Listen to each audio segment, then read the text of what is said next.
द्रौपदी मुर्मू की जीत से यह स्पष्ट हो गया है कि अटल बिहारी वाजपेयी जी और नरेंद्र मोदी जी ने वह कर दिखाया है जो पंडित जवाहरलाल नेहरू नहीं कर पाए।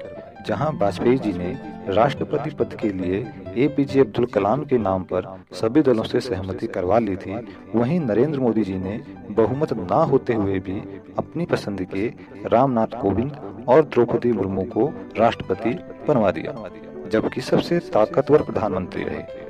जवाहरलाल नेहरू अपनी पसंद के किसी भी नेता को राष्ट्रपति नहीं बनवा पाए। मैं सुरेश और आप देख रहे हैं फैक्ट वाणी हिंदी को। राष्ट्रपति चुनाव से जुड़ी 3 महत्वपूर्ण घटनाएं।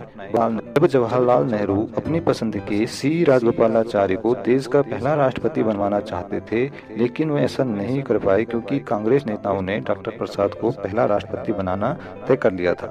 डॉक्टर प्रसाद को उनके हिंदूवादी विचारधारा के कारण नेहरू उन्हें पसंद नहीं करते थे और बाद में हुआ भी वही जिसका नेहरू को डर था। डॉक्टर प्रसाद ने 1950 में नेहरू की सलाह के खिलाफ जाकर सोमनाथ मंदिर का उद्घाटन किया, जो कि नेहरू ऐसा नहीं चाहते थे। तो नेहरू के पास उस समय सूचना प्रसारण मंत्रालय भी था। उन्होंने ऑल इंडिया रेडियो और पीआईबी से डॉक्टर प्रसाद का सोमनाथ के उद्घाटन के समय दिया गया भाषण को प्रसारित करवाने पर रोक लगा दी थी।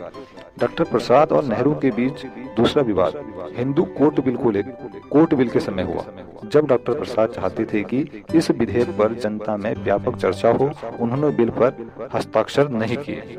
इस पर नेहरू ने एंटॉर्नी जनरल सीतलवाड़ा से राष्ट्रपति के अधिकारों पर नोट मंगवाया था, जिसमें सीतलवाड़ ने लिख दिया था कि राष्ट्रपति चाहे तो सरकार को भंग भी कर सकते हैं। डॉक्टर प्रसाद ने चुनाव में कांग्रेस की जीत के बाद ही हिंदू कोड बिल पर हस्ताक्षर कर दिए थे। डॉक्टर प्रसाद और नेहरू के बीच तीसरा विवाद तब हुआ जब डॉक्टर राजेंद्र प्रसाद ने 1952 में काशी प्रवास के दौरान कुछ विद्वान पंडितों के प्रति सम्मान प्रकट करने के लिए उनके पांव धोए थे।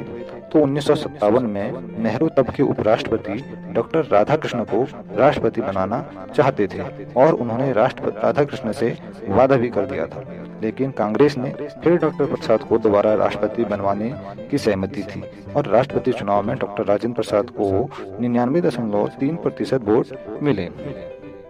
अपने समय के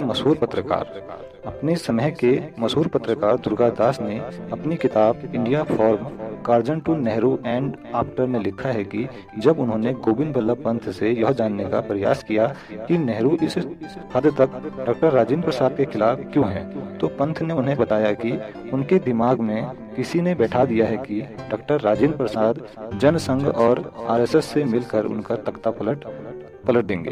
नेहरू की राजेंद्र प्रसाद से नफरत कभी गई नहीं और डॉक्टर राजेंद्र प्रसाद ने रिटायरमेंट के बाद अपना बाकी का जीवन पटना के सदाकत आश्रम में तकलीफों में बिताया। वहीं उनका देहांत हुआ। जवाहरलाल नेहरू उनके दाह संस्कार में शामिल नहीं हुए। पत्रकार दुर्गादास के अनुसार नेहरू ने राष्ट्रपति डॉक्टर राधाकृष्ण को भी दाह संस्कार में जाने से रोक दिया था, लेकिन उन्होंने नेहरू की सलाह नहीं मानी। तीसरा दिलचस्प किस्सा है कि 1969 का है, जब इंदिरा गांधी ने अपनी ही पार्टी कांग्रेस के आधिकारिक उम्मीदवार नीलम संजीवा रेड्डी के खिलाफ निर्दलीय उम्मीदवार वीवी गिरी को खड़ा करके कांग्रेसी सांसदों और विधायकों से आत्मा की आवाज पर वोट देने की अपील की थी। नीलम संजीवा रेड्डी को 48.60% वोट मिले और वहीं वीवी गिरी को 50.2% वोट मिले। इतिहास में सबसे कम मार्जिन से वीवी गिरी ही राष्ट्रपति बने हैं। हालांकि 1977 में उन्हें इंदिरा गांधी ने इस बार जनता पार्टी के उम्मीदवार बने नीलम संजीवा रेड्डी का समर्थन किया और वही निर्विरोध चुने गए। वैसे भी 1977 में करारी हार के बाद इंदिरा गांधी के पास अपने उम्मीदवारों को लड़ाने के लिए पर्याप्त सांसद ही नहीं थे। जहां तक जाति समीकरण और सामाजिक न्याय की बात है तो कांग्रेस के राज में के.आर. नारायण को छोड़कर हिंदू अपर कास्ट या मुस्लिम ही राष्ट्रपति बने। के.आर. नारायण को दलित बताया गया था, हालांकि वह धर्म परिवर्तन करके ईसाई बन चुके थे। इसलिए वास्तव में रामनाथ कोविंद भारत के पहले दलित राष्ट्रपति बने। अनुसूचित जाति और अनुसूचित जनजाति का राष्ट्रपति बनवाने का श्रेय भाजपा और नरेंद्र मोदी को ही जाता है। पहले जनसंघ और बाद में भाजपा को ब्राह्मण बनियों की पार्टी कहा जाता रहा, लेकिन भाजपा को 3 राष्ट्रपति बनवाने का मौका मिला। इनमें से पहला मुस्लिम, दूसरा दलित और तीसरा आदिवासी है।